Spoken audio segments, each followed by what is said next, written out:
With me is one of the driving forces behind the project, Dame Mary Peters, gold medal winner in the 1972 Olympics in Munich. Mary, as we walk around the exhibition, you sense that we really do need to have a permanent home for all that has been achieved by all our sports people. Absolutely. We want to celebrate the past and inspire the future. We have such a wealth of sporting talent and have had over the years that we mustn't lose all the memorabilia and the memories that brought. Particularly, I would say, during the years of the Troubles, when we need some good news to bring home and to raise everybody's spirits when we were going through torture and torment.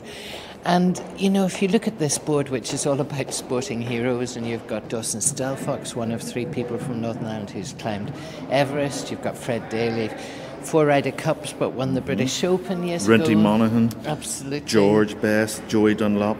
Robin Dixon, who won a gold medal in the bobsleigh in 1964 Winter Olympics, and we've 2 other hockey gold medalists, Stephen Martin and Jimmy Kirkwood. Wendy Hoovenagel, who won a silver medal at the last Olympic Games. These are past and present people who perhaps would get a lot of young people off their computers and doing sport and doing something healthy for themselves. And the next generation of inspired people. If you spin around and you look at the David Healy's and the Alex Higgins, and we've been offered some memorabilia of Joey Dunlop's, which is just lying in a garage or in an attic somewhere. We've got, you know, people who won the Sam Maguire Cup.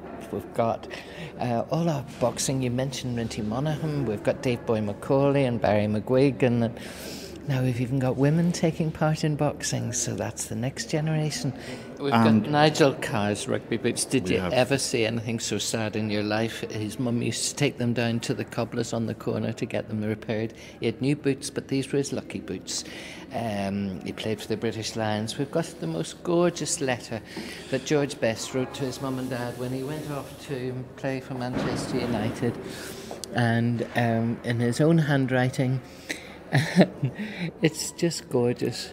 Well, dear Mum and Dad... Well, what about yesterday? I suppose you know by now I've enclosed some cuttings from the Pink, which is the old Belfast Telegraph. The next generation won't know about the Pink, which was our little Bible during the years of doing sport. So in this display of a pair of George's boots, the letter that he wrote to his parents, an original jersey... A telegram from Lulu, the singer, to George Best. And we've got European Championship Cup, we've got his cap, and photograph of when he played for Craigie Boys. It's sporting memorabilia that we mustn't lose. And I know your connection with the Olympic Games, 72, but if we just move around, this I think is one of the most fascinating pieces. It's a section devoted to Belfast Celtic, but one of its players, Bertie Fulton, who was a member of the Great Britain football team in the 1936 Olympics. And here we see, pre-war, a very anxious time in Europe. And here we see his identification, and absolutely. I suppose it stirs something in us all. Oh, absolutely. And the first chairman of the Northern Ireland Sports Council was Colonel Donald Shearer, who also played in that team at the Olympics in 1936. He's in that photograph as well. He is, and he used to play for a club in London called the Corinthians, and he used to work in the shirt factory in Derry, get the boat over to Liverpool, from Liverpool get another train down to London. And he did that Saturday after Saturday, played his game, and then did the same in reverse. And he was only ever late once for his game. These are the characters of sport that should never be forgotten. When you look at the bust here of yourself, Dame Mary Peters, DBE, LL, Olympic gold medalist, 1972, the sculptor John Sherlock. Maybe you would describe it to us, and what kind of feelings you get when you see it. It's a torso of me standing on the rostrum in Munich when I had just received my Olympic gold medal. And you know, in sport that is the ultimate, and nobody can ever take it away from you unless you're a drugs cheat. You know, it's yours for life. You're never a former Olympic champion, you're always an Olympic champion. And I just feel so proud that I'm part of the display, and you know, I've no relations here to enjoy this exhibition because they're all in Australia. But I stayed when they all left because I love this part of the world and very proud to call myself an Ulster woman. For me, sport opened the world to me. I travelled, I made friends, still have them all over the world, and a good healthy lifestyle. What more could you ask for? I know you would be anxious that people shouldn't just associate you as the only person who has ever achieved anything. No. But you were saying, we've so many gold medalists from here, so many world champions, That's right. and that European needs to be champions. recorded. Yes, we've got the Alex Higginses and the Dennis Dennis Taylor. Who will ever forget them? You know, you've all your Gaelic players, hurling, camogie, Of course. GA. You know, even the girls are playing Sure. GA now and enjoying it thoroughly. And you know, you look at the people with disability. Janet Gray is such an inspirational world champion as a blind water skier. We've got Michael McKillop, who won 2 gold medals in the Paralympic Games. You've got all that history as well. And those are people who, whether they have lost their sight or a limb or their mobility, have still been inspired to take part in sport and have that thrill of success. And I suppose some people might be interested in athletics, they might be interested in rugby, but if you have a museum of all sports that cover all codes and cross the communities, people will learn about what other people are interested in. Absolutely. They might necessarily want to play it themselves, but they can find out about it. But a lot of people who have played camogie have never seen a hockey match and vice versa. And people who play rugby or hockey have never been to an All-Ireland final. I had the thrill of being at Croke Park once and I just loved the roar of the crowd and the atmosphere there, you know. And of course I've known Jim McKeever and Sean O'Neill, who are my generation, for a long time.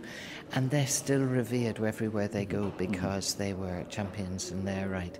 Mickey Hart was in the other day receiving a trophy from myself, and he was interested in the exhibition. He's now brought out a video that will inspire coaches. Again, the next generation. It's not about just the past, but it's all about the future. But yet, I suppose what we've achieved in the past through all our sports can be the inspiration for the future. I hope so. Well, on a practical level, what do you need? What actually needs to happen for this dream to become a reality? Obviously, we need a lot of money to develop a site that would be a permanent exhibition of our past. Somewhere I feel in Belfast would be most appropriate because it's our capital city, and I feel it should be within walking distance of the City Hall or and major hotels, so that it can be a major tourist attraction, because Belfast doesn't have a lot of tourist attractions at the moment. I know they're developing the Titanic Quarter, but apart from the museum and the City Hall, which has beautifully been refurbished, we don't have a lot of places for visitors to go. So there's a lot of work still to be done, but the idea of having this exhibition was so that people could record their requests, tell us what they would like to see. We have an appraisal going on at the moment as to whether it would be sustainable. For this exhibition, we got sponsorship from Camelot and from the Ulster Museum and Department of Social Development. We've got a lot of goodwill out there, but that doesn't build buildings or set up exhibits. We deserve it, and we need it. And the public needs it, so let's go for it, even if it takes another 10 years. Just want to achieve it before I finish my life. Mary Peters, thank you very much indeed, and you can follow the progress of this project on Twitter at www.twitter.com/Ulster Sports.